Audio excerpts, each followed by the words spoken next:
All right, guys, let's get into week 6 of the programming. So, Monday, we're starting off with our snatch complexes. So, you guys know the drill. You can see that now we don't have any squats in this complex. It's just going to be those first three movements: snatch pull from the floor, high hang snatch pull, and a high hang snatch. Um, I like these pulls. It really emphasizes that complete pull all the way through. Sometimes we missed bending our elbows, and then we see that bar kind of go out in front of us when we keep our arms stiff as we pull up. Kind of like a kettlebell swing turns into that instead of actually like pulling nice and high and keeping the bar close. So really emphasize those and try to replicate that when you actually do your high hang snatch. So we're looking at doing one snatch pull from the floor, one from the high hang, and one full high hang snatch every 2.5 minutes for 7 sets. So we got plenty of time to rest and really just focus on building good technique and positioning. For those that are more comfortable with this movement, let's bump it up a little bit. We can go a little heavier than the last time we did this, which was 2 weeks ago. When we're done this Olympic lifting skill work, we're going to go into our WOD. We're going to carry over those overhead positions into the workout.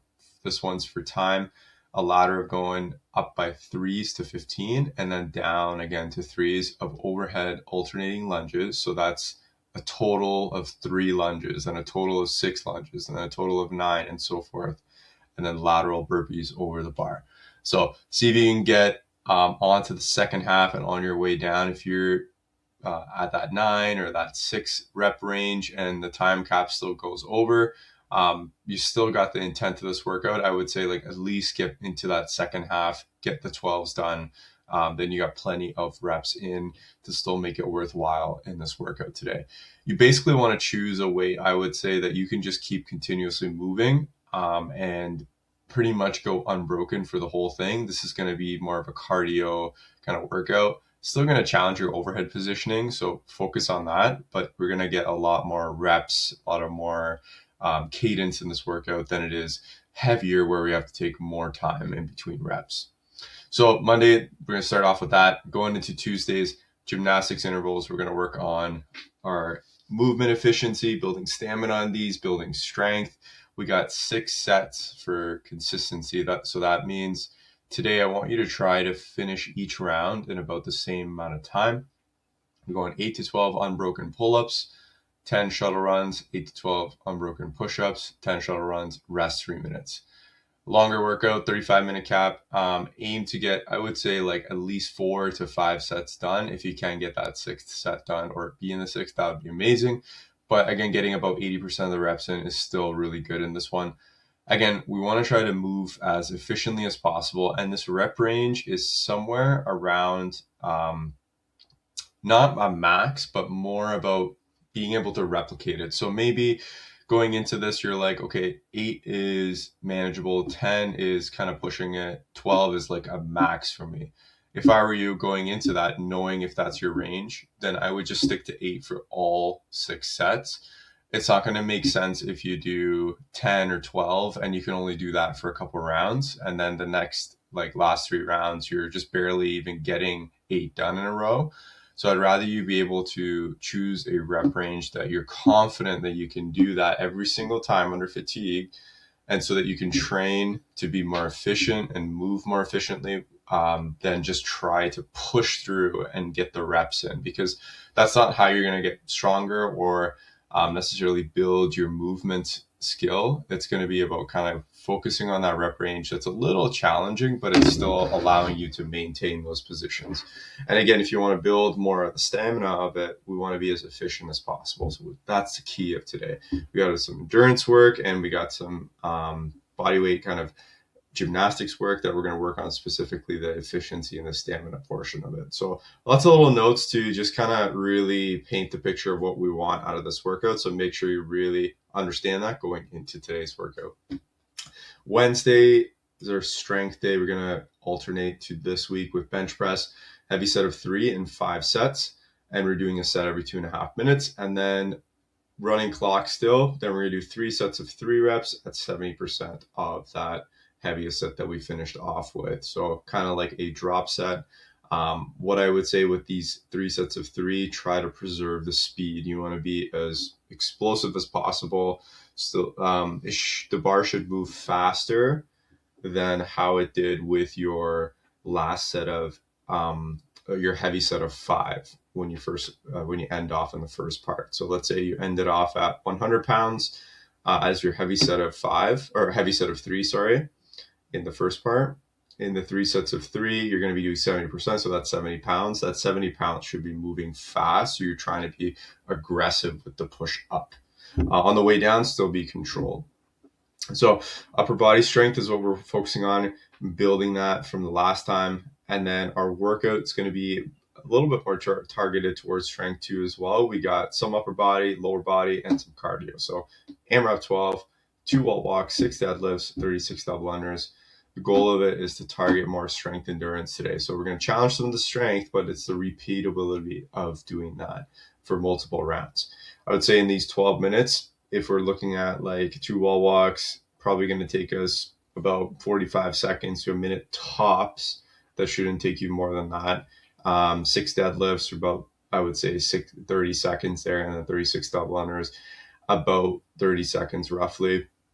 We're looking at really rough ranges, about 2 minutes around there. So if we can aim to get 6 rounds or more in this workout, that would be perfect for terms of stimulus and also getting that cardiovascular stimulus out of it too as well. So both the strength and the endurance too. Thursday's workout, we're going to our kettlebell work. So continuing to work on getting more familiar with the dynamics of the kettlebell and trying to make sure we're moving efficiently with it.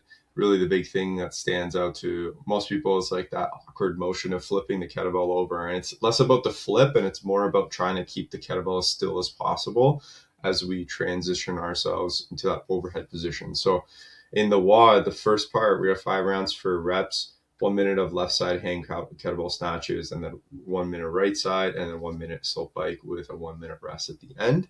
The idea, I would say, with the power snatches is just really focus on the technique and keeping the good mechanics.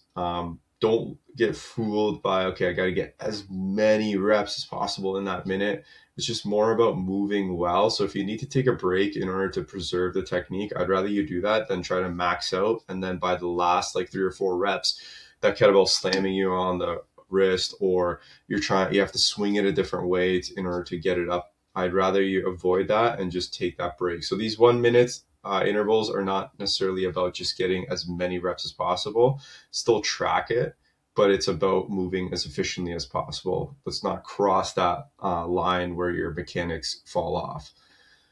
After that workout, our core work, we got some isometrics. So we're going to do some side bends and rotational holds. So these are really good because we don't really get into these awkward positions as much. And I'd encourage you guys, as you see the video, just try to challenge yourself from different positions using the band and really try to strengthen those ranges of motion. You want to make sure the band has tension on it when you're in that hold. If you don't have tension on it, you're not necessarily getting that much out of the band itself. And if you're finding just holding it without the band is challenging, just stick to that for today. 1 minute is a long time. So you will be challenged by that. But if you want extra little bit on top, use that band. Friday's workout. So taking a little bit break of the CFW Open for the next couple of weeks, but the actual CrossFit Open, the Worldwide Open, is coming up soon. So stay tuned for that. But as Fridays, we got those classic kind of Metcons to challenge you in different ways. Different challenge each week. This week, we got 10 rounds for time of 12 med ball squat cleans, 12 sit-ups, and a 100-meter run. Get those runs back in there. 25-minute time cap. I would look at this as like, can I get a round on every 2 minutes in this workout today? Just keeping a steady pace. I would say that your lower body is going to feel it the most in this one. So be smart about how you break it up. We don't want to rush those first couple rounds. I put a note in here to kind of start to find your pace in those first 2 to 3 rounds. Like watch the time and then also just internally get a sense of how hard that was. So when you do that first 2 to 3 rounds and you're like, okay, I did the first round maybe in 2 minutes and then I feel like that was like a 9 out of 10 or a 10 out of 10 pace, back off right away. Don't think that you're going to be able to do that just because you're like, okay, like I did do it in the first round. It doesn't mean you can repeat it for 9 more rounds there. So just be smart about your pacing. And this comes down to the internal kind of feelings that you get out of that first round. How high is your heart rate? What is the fatigue in your body? Just being really aware of that so that you can dial it back or dial it forward, go a little faster, just depending on how it's going. So that's really the game of that endurance building and building that fitness for yourself. So really focus on that in this workout today. Even if you get 8 rounds done and not the 10, you're still on track with it. Saturday's workout, more of a flush. So just trying to get our body moving at a slower pace. I like these days because it just takes the pressure off. You're not trying to race against the clock. You're not trying to get a certain score. There's no like competitiveness, and which obviously we shouldn't be doing all the time, but just sometimes we need to have that like forced break. This is that forced break for you in the week. So when you do this workout today, it's just about keeping a steady pace, moving, getting a good little sweat on. Today's workout's like at a 60-70% pace. So you should be able to kind of talk while you're doing these movements. You're not at a pace where you have to like really focus and you're just focusing on your breathing. So first 10 minutes, row or bike, 5 to 10 second sprints at any time you like, then a 20-minute AMRAP of rowing, sled drags, bike, walking lunges, and light dumbbell snatches, and then another 10-minute row or bike at the end. You can just flip-flop based on what you did in the beginning. And then Sunday's workout is a team workout, community-wide. We got everybody together. Fun workouts on this day, teams of 2 or 3, 4 sets of 10, 8, 6, 4, 2 reps of power snatches, pull-ups, and cal row. So that means you're doing 10 power snatch, 10 pull-ups, 10 cal row, and then 8, 8, 8, all the way down to 2. When you finish the round of 2, that's 1 set. Then you're going to rest 2 minutes and then repeat the next set. And you're going to do basically 4 sets of that with your partner. The goal is to just be as consistent as possible with your timings. This workout, if I remember correctly, it's a little bit of a hybrid of multiple open workouts mixed in together, but I wanted to have some more reps in there. So it looks a little bit different than the open workouts. I believe it was something from 21.3, that last kind of workout with the snatches. But there's a bunch of different movements mixed in there too as well. But other than that, let's just have some fun with this one, get a good sweat on, and really focus on just the timing of it, keeping a good consistent pace across this workout. So that's our workouts for the week, guys. We're going into the back half of the cycle. We have 5 more weeks left in the cycle, and then we're going to start something brand new, kind of in the middle of March there. So stay tuned for that. That's coming up fast. So hope you guys enjoy the week, and we'll see you guys next week.